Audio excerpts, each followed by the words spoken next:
Hey guys, welcome back for another tutorial. Today I will show you how to integrate ChatGPT into Zapier. Now to do so, it's very easy, so let's get straight into it. Now of course, the first thing that you have to do is to create a Zapier account and then go on to the home page and then go to create a Zap.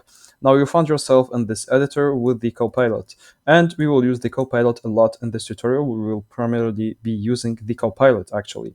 So here in the description of the workflow, you will ask it to so let's just take an example for this tutorial. Let's just ask it to create a response when a support ticket comes in. This is a very common situation, so I'll just take it as an example. You can make your own prompt if you want.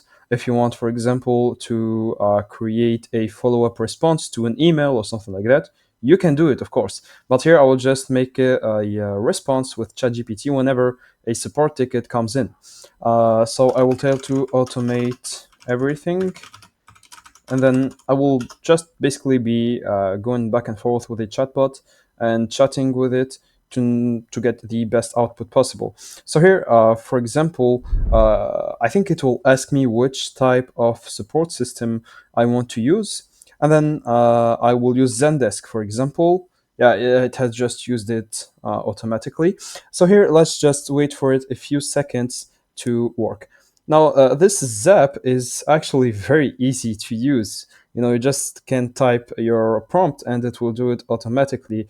Now, what I'm doing here is on the Pro version, so you will have to pay for it at some point. I'm using the 14-day free version, but you will have to pay for it if you're gonna use it long term. Now here, the work has already been done. Basically, there are just a few steps that are missing. Now, okay, it's officially done. So you will need to connect your Zendesk account and then your ChatGPT account. And yeah, you can just connect your Zendesk account one time. And that's it. Basically, it's very easy to do.